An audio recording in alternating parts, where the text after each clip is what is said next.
Dear student, Sahityam competition classes YouTube channel पर आपका स्वागत है। आज हम बिहार पीजीटी संस्कृत के क्वेश्चन पेपर के साथ आंसर भी देखेंगे। आइए देखते हैं। पहला प्रश्न है, अधोंकितेषु आदि काव्यम किमस्ति?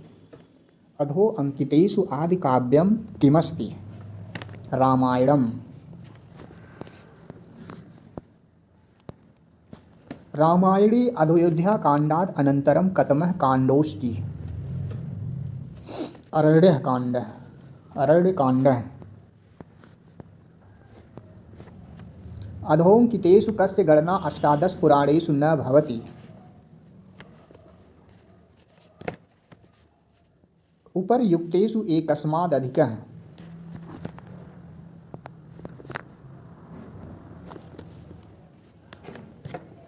पुराणलक्षणं कतिविधम्?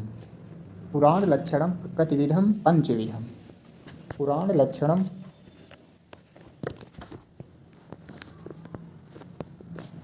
अधोंकितेषु महाभारतस्य पर्व नास्ति। उपर्युक्तेषु एकस्मादधिकः।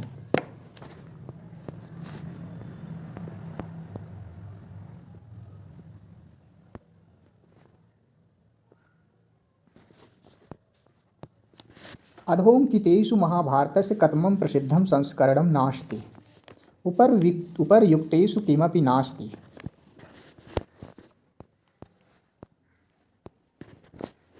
अभियान शाकुन्तलस्य इत्यस्य उपजीव्यं किमस्ति? महाभारतम्। अभियान शाकुन्तलम् इत्यस्य उपजीव्यं किमस्ति? महाभारतम्। नैषधीयचरितम् इत्यस्य उपजीव्यं किमस्ति?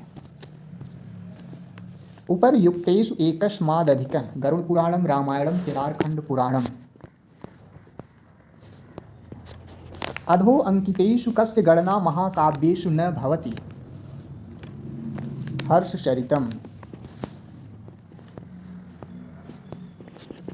महाकवि कालिदासेन कति महाकाव्यानि प्रणीतानि? द्वे।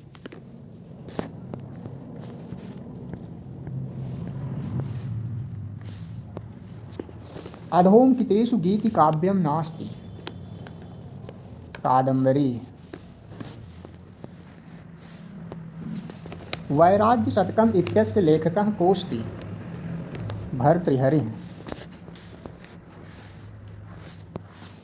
दशकुमारचरितम् इत्यस्य गद्यकाव्यं को लेखकः? दण्डी। कादम्बरी इत्यस्य को लेखकः? उपर्युक्तेषु किमपि नास्ति। गद्यपद्यमयं काव्यं किमुच्यते? चंपू।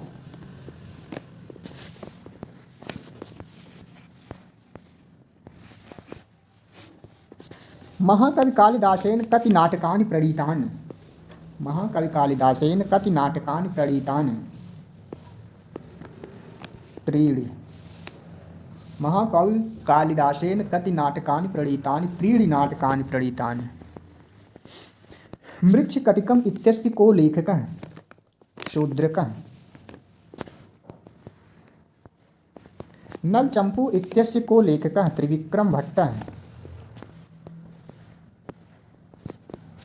अधो अंकितेषु को नास्ति स्तोत्र काव्यस्य लेखकः? त्रिविक्रम भट्टः। आनंद लहरी इत्यस्य स्तोत्र काव्यस्य को लेखकः? आदि शंकराचार्य।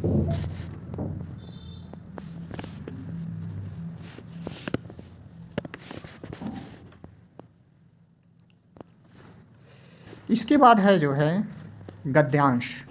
गद्यांश से जो है प्रश्न के उत्तर देने हैं।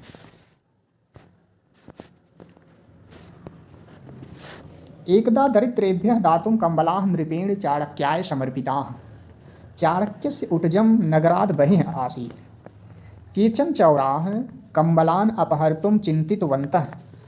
ते रात्रौ चाणक्यस्य उटजं प्राविशन्। तत्र अतीव शैत्यम् आसीत्। चाणक्यः कटे सुप्तः आसीत्। पार्श्वे कम्बलानां राशिः आसीत्। चौराणाम् आश्चर्यं, चाणक्यः कम्बलं विना निद्रां करोति। चौराः चौरकर्मं न अकुर्वन्, ते चाणक्यं प्रबोधितवन्तः। चौराः: चाणक्य महोदय, पार्श्वे कम्बलानां राशिः, शीतकालोऽपि वर्तते, तथापि त्वं किमर्थं भूमौ शयनं करोसि? चाणक्यः उक्तवान्, कम्बलाः दरिद्रेभ्यः दानाय नृपेण दत्ताः। श्वः प्रभाते वितरणं करिष्यामि, तेषाम् उपयोगाय नास्ति ममाधिकारः। अहं विरक्तः सदा तृप्तः इति श्रुत्वा चौराणां लज्जा उत्पन्ना। अन्येषां वस्तूनाम् उपयोगेन अधर्मः भवति। चाणक्य उक्तवान् इत्यत्र उक्तवान् इत्यस्मिन् पदे को धातुः कश्च प्रत्ययः? वच धातु में तवतु प्रत्यय, अक्तवतु प्रत्यय। ते रात्रौ चाणक्यस्य उटजं प्राविशन् इत्यत्र उटजम् इत्यस्य को अर्थः? पर्णशाला।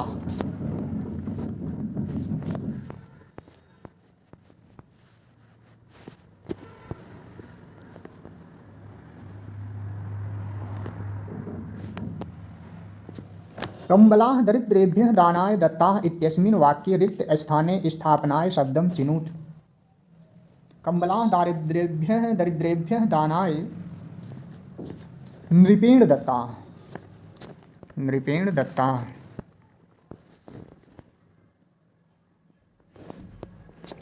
अहं विरक्तः सदा तृप्तः इति कस्य कथनम् अस्ति? चाणक्यस्य।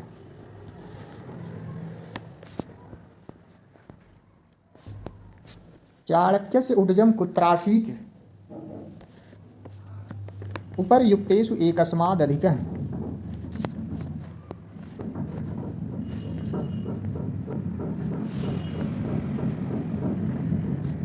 इसके बाद है अधोलिखितं गद्यांशं पठित्वा प्रश्नानां विकल्पात्मकोत्तरेभ्यः उचिततमम् उत्तरं चित्वा लिखत। संस्कृत भाषा भारतवासरस्य संस्कार भाषा। एतस्याः अनेकासु विशेषतासु इयम् अन्यतमा विशेषता यत् अस्याः वाङ्मये विद्यमानाः सूक्तयः अभ्युदयाय प्रेरयन्ति।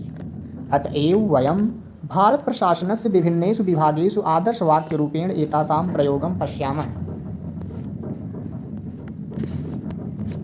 यदि वयं भारतशासनस्य राजचिह्नं पश्यामः तत्र सत्यमेव जयते इत्येषः संस्कृतपद्यांशः लिखितः अस्ति। एतत् भारतशासनस्य राजचिह्नमस्ति। जीवनबीमानिगमस्य चित्रे द्वयोः हस्तयोः मध्ये एकः दीपः अस्ति। अथ च योगक्षेमं वहाम्यहम् इति लिखितम्। श्रीमद्भगवद्गीतायाः अयं पद्यांशः अस्य शोभां द्विगुणयति। भारतीयवायुसेनायाः चिह्ने विमानं वर्तते। तत्र लिखितं वायुसेनायाः आदर्शवाक्यं नभः स्पृशं दीप्तम्।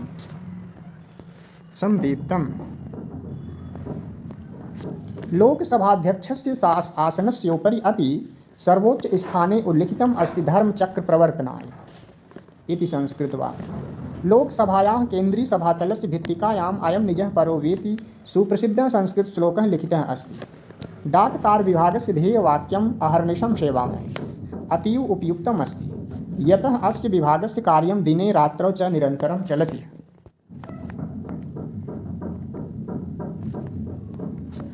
पश्यत्, इदं राष्ट्रीय शैक्षिकानुसंधान प्रशिक्षण परिषद इत्यस्य ध्येयवाक्यं विद्ययामृतम् अश्नुते संस्कृतभाषायाम् एव अस्ति। अन्ये चापि बहवः भारतशासनस्य विभागाः सन्ति येषु संस्कृते आदर्शवाक्यानि स्वीकृतानि सन्ति। एतेन सुस्पष्टं भवति यत् संस्कृतभाषा भारतस्य जीवनभूता, अतः भारते भाति भारती। अहर्निशं सेवामहे इति कस्य ध्येयवाक्यम् अस्ति? भारतीय डाकतार विभागस्य।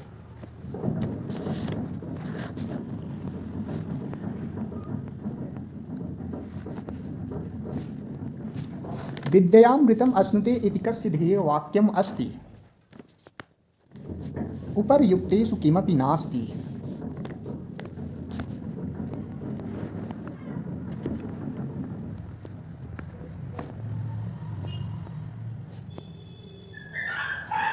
आदर्शवाक्यरूपेण एतासां प्रयोगः पश्यामः। एत इत्यत्र एतासाम् इत्यस्मिन् पदे का विभक्ति?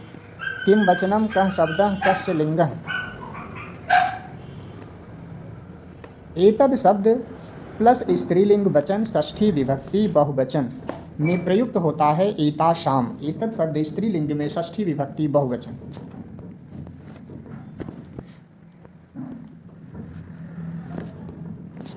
अधोंकितेषु भारत शासनस्य राजचिह्नं किमस्ति। सत्यमेव जयते।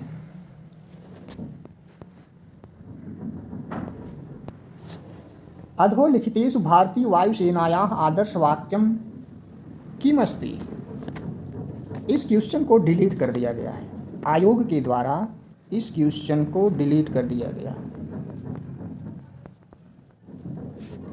इसको डिलीट कर दिया गया। इसके बाद फिर आता है गद्यांश। अधोलिखितम गद्यांशम पठित्वा 20 क्वेश्चन गद्यांश से 10 हो गए, 10 अभी और हैं। आइए पढ़ते हैं गद्यांश को पढ़ करके उचितम उत्तरम चित्वा लिखत। यदा कश्चित् चित्तवृत्तीन् अवरुद्ध समाधिस्थो भूत्वा परमात्मनः साक्षात् करोति सा समाध्यवस्था योग उच्यते। कठोपनिषद अनुसारं यदा पंच ज्ञानेन्द्रियैः सहितम् अंतःकरणं करणस्याखिलमपि क्रियाकलापम् अवरुध्यते सा शान्तावस्था योगः इति कथ्यते। श्रीमद्भगवद्गीतायां योगस्य व्यवहारिकं पक्षम् उद्घाटयन् प्रतिपादितम्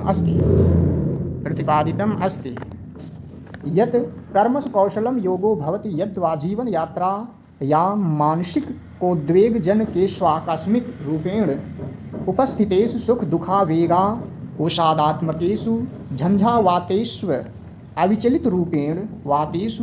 अविचलित रूपेण समत्व स्थितिर्योग उच्यते। अनेन प्रकारेण योगस्य उद्देश्यद्वयमस्ति पारमार्थिको व्यवहारिकश्चेति। यदा मानव इंद्रियाणि नियम्य आत्मनः परमात्मनं च साक्षात् करोति तदा स दुःखत्रयद्विमुच्य पूर्णानन्दावस्थायां वर्तमानो मोक्षं प्राप्नोति। एतत् पारमार्थिकम् उद्देश्यम् अस्ति योगस्य। द्वितीयं च व्यवहारिक उद्देश्यम् अस्ति। यदा मानव योगाभ्यासेन जितेन्द्रियत्वम् आपनोति तदा स सुख दुःखादिभिर्द्वन्द्वैरभिहन्यमानोऽपि समावस्थायां वर्तमानः फलकाङ्क्षाधिकार चिन्तारहितः स्वकर्तव्यकर्मसु व्यापृतो भवति।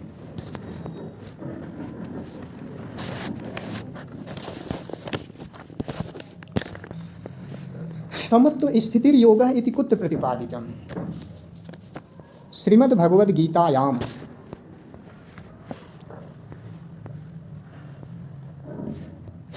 योगस्य व्यवहारिकं पक्षं कुत्र प्रतिपादितम्। श्रीमद्भगवद्गीतायां योगस्य उद्देश्यम् अस्ति उपर्युक्तेषु एकस्मादधिकः पारमार्थिकः व्यवहारिकः सामाजिकः उपर्युक्तेषु एकस्मादधिकः।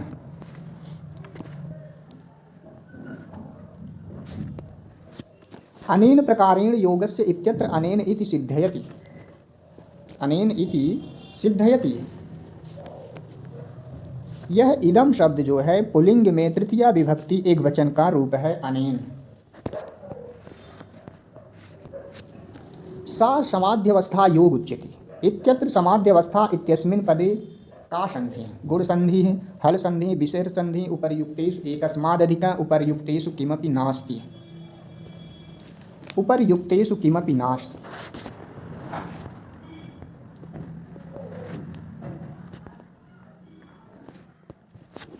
एवं प्रकारेण योग आध्यात्मिकम् अनुशासनम् अस्ति। योगाभ्यासेन आत्मना सह अंतःकरण चतुष्टय सहितं शरीरस्य सामंजस्यं जायते। एवं प्रकारेण योग आध्यात्मिक अनुशासनम् अस्ति। योगाभ्यासेन आत्मना सह अंतःकरण चतुष्टय सहितं शरीरस्य सामंजस्यं जायते। योगाभ्यासेन व्यक्तिगत चेतनायाः सामंजस्य सार्वभौमिक चेतनया सह भवति। एषा सामंजस्य अवस्था एव मुक्तिः मोक्षः कैवल्यं निर्वाणम् इति आदिभिर्विधाभिः रूपादिभिर्व्यवह्रियते। समकालीन अनुसन्धातारः प्रमाणयन्ति तद् योगो न केवलं शारीरिकं सौष्ठवमेव सम्पादयति अपितु विविधानि दुःसाध्यानि शारीरिक मानसिक रोगाणि निराकृत्य रोग प्रतिरोधक क्षमताम् आश्चर्यजनरूपेण संवर्ध्य महद उपकरोति मानव जातेः।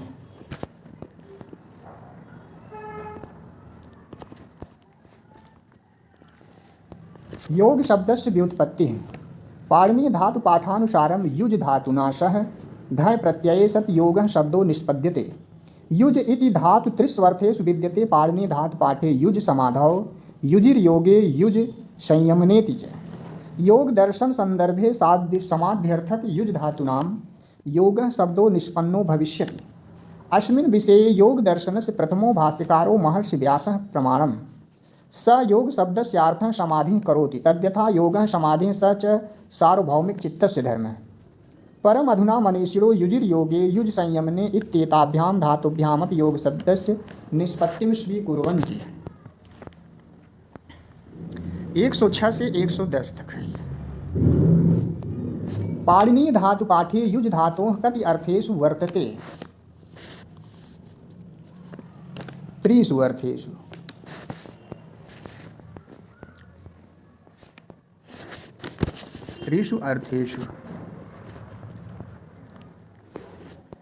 योगः समाधि इति कस्य कथनम्? महर्षि व्यासस्य। साम्प्रतं मनीषिणः केन धातुना योगः इत्यस्य शब्दस्य निष्पत्तिं स्वीकुर्वन्ति? उपर्युक्तेषु एकस्मादधिकः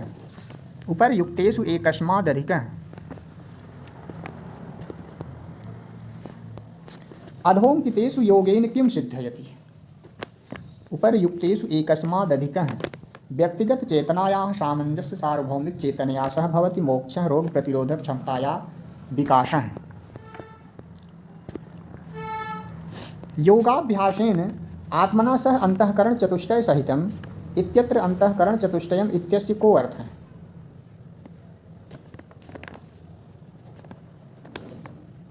मन बुद्धि चित्त अहंकार, यही सही है। इसमें अंतःकरण चतुष्टयम से तात्पर्य है, यहाँ पर इसका अर्थ है मन बुद्धि चित्त अहंकार।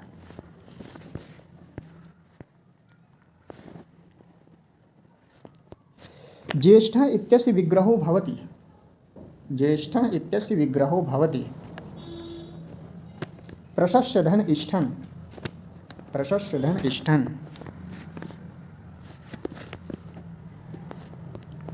श्रेष्ठः इत्यस्य विग्रहो भवति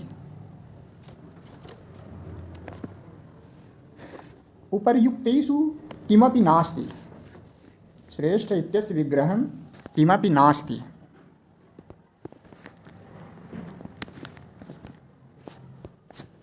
हर इत्यस्य इकारांत पुल्लिंग शब्दस्य सप्तम्यां विभक्तौ द्विवचनं किं रूपं भवति? हरियो। इकारांत पुल्लिंग शब्दस्य सप्तम्यां विभक्तौ द्विवचने हरियो। नकारांत पुल्लिंग आत्मन इत्यस्य प्रथमायां विभक्तौ एकवचने किं रूपं भवति?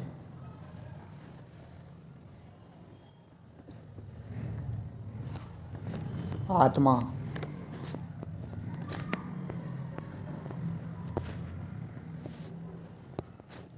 ऋकारांत स्त्रीलिंग मातृ शब्दस्य तृतीयायां विभक्तौ एकवचने किं रूपं भवति? मात्रा। तद इति सर्वनाम शब्दस्य स्त्रीलिंगे द्वितीयायां विभक्तौ बहुवचने किं रूपं भवति? ताः। द्वितीयायां बहुवचने ताः।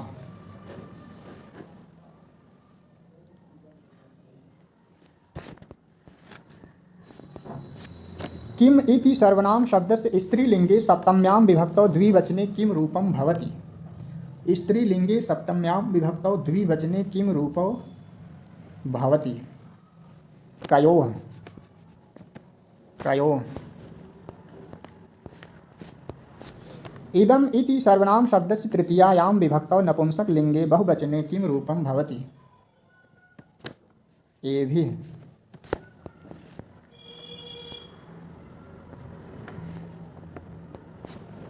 एक इति सर्वनाम शब्दस्य पुल्लिंगे पंचम्यां विभक्तौ द्विवचने किं रूपं भवति?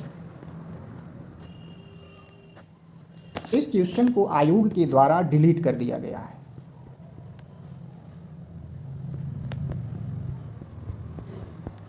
इस क्वेश्चन को डिलीट कर दिया गया है। फिर इसके बाद है 20 पे। चतुर इति सर्वनाम शब्दस्य स्त्रीलिंगे प्रथमायां विभक्तौ वचने किं रूपं भवति? ये भी क्वेश्चन जो है डिलीट कर दिया गया है, इस क्वेश्चन को भी डिलीट कर दिया गया है। 121 अष्टन इति सर्वनाम शब्दस्य स्त्रीलिंगे द्वितीयायां विभक्तौ बहुवचने किं रूपं भवति? उपर्युक्तेषु एकस्मादधिकः।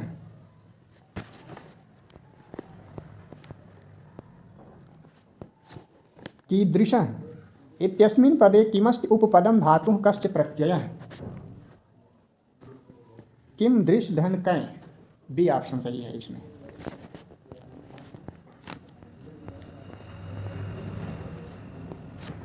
प्रत्याहार सूत्राणि कति सन्ति? 14, 12, 13।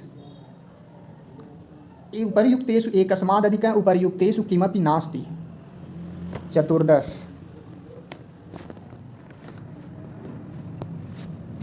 य व रल इत्येतेषां वर्णानां ग्रहणं कस्मिन् प्रत्याहारे भवति? उपर्युक्तेषु किमपि नास्ति। अट प्रत्याहारे कति वर्णाः सन्ति? 13 वर्णाः सन्ति। ए ओ इत्येतौ वर्णौ कस्मिन् प्रत्याहारे स्तः? एङ् प्रत्याहारे।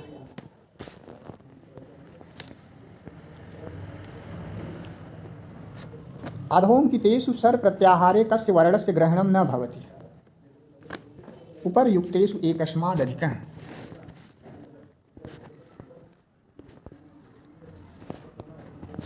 अधोंकितेषु वस् प्रत्याहारे कस्य वर्णस्य ग्रहणं भवति? वस् प्रत्याहारे कस्य वर्णस्य ग्रहणं भवति?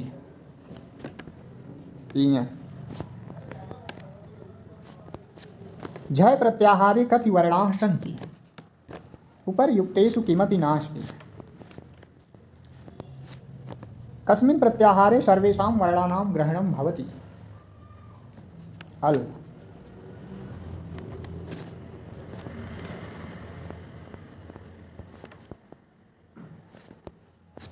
अधोंकितेषु कस्य वर्णस्य तालु इति उच्चारण स्थानम् अस्ति?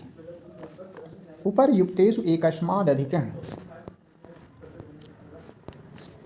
अधोंकितेषु कस्य वर्णस्य मूर्धा इति उच्चारण स्थानम् अस्ति? मूर्धन्य स।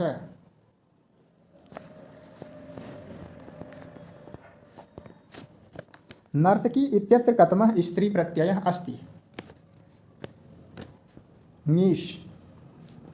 नर्तकी इत्यत्र कतमः स्त्री प्रत्ययः अस्ति? नीश। अधोंकितेषु कतमः स्त्री प्रत्ययो नास्ति? कौन सा स्त्री प्रत्यय नहीं है? नी। तो उपसर्ग है।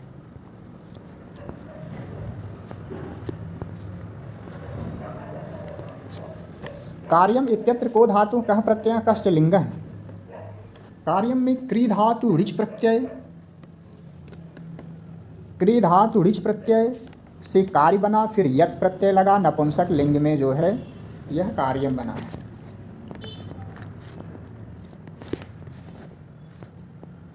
अधोंकितेषु कतमो लकार आशिष वर्तते? आशिष वर्तते। उपर्युक्तेषु एकस्मादधिकः। विधिलिंग आश्रयलिंग लोट। अधोंकितेषु कस्य लकारस्य प्रयोगो भूतकाले भवति? कस्य लकारस्य प्रयोगो भूतकाले भवति? उपर्युक्तेषु एकस्मादधिकः। लिट् लुङ् लङ् लुङ्। यथाशक्ति इत्यत्र कतमः समासः अव्ययी भावः?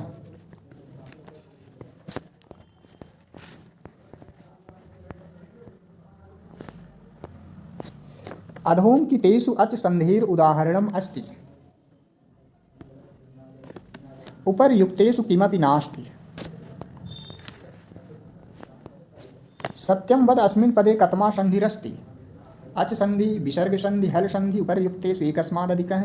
उपर्युक्तेषु किमपि नास्ति। हल संधि। आप कहाँ ठहरते हैं? अस्य वाक्यस्य भाववाच्यकः अनुवादो भविष्यति। भवद्भिः क्व स्थीयते? भवद्भिः क्व स्थीयते?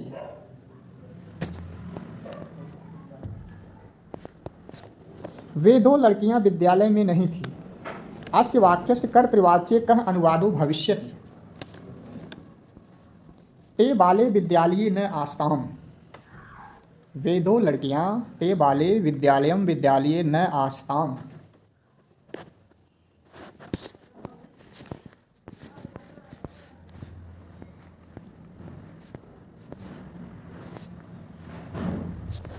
आज दही के साथ चावल खाने की इच्छा है। अद्य दधना सह ओदनान् भोक्तुम् इच्छामि। अद्य दधना सह ओदनान् भोक्तुम् इच्छामि।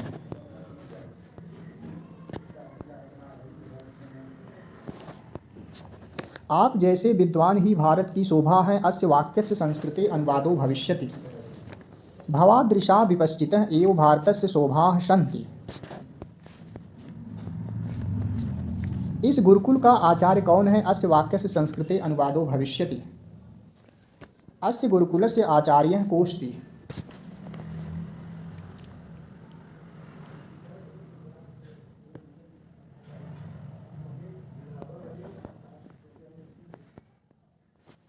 गांव के चारों ओर वन है। अस्य वाक्यस्य संस्कृते अनुवादो भविष्यति। ग्रामं परितः वनम् अस्ति।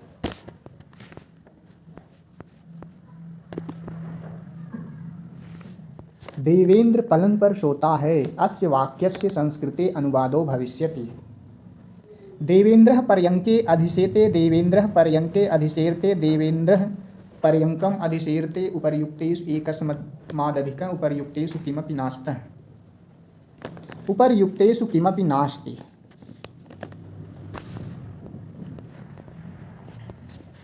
अधोंकितेषु शुद्धं वाक्यं कथमोऽस्ति। उपर्युक्तेषु एकस्य बालः विद्यालयं गच्छति। बालं विद्यालयं गमयति। बालः विद्यालये गच्छति। राजा सेवकों के साथ वन में गया। अस्य वाक्यस्य संस्कृते अनुवादो भविष्यति। राजा सेवकैः सह वनं जगाम। अधोंकितेषु शुद्धं वाक्यं कथमोऽस्ति। उपर्युक्तेषु एकस्मादधिकं। मम क्षेत्रं ग्रामात् दूरं वर्तते। मम क्षेत्रं ग्रामात् दूरे वर्तते। मम क्षेत्रं ग्रामात् दूरेण वर्तते। दूरं दूरे दूरेण वर्तते।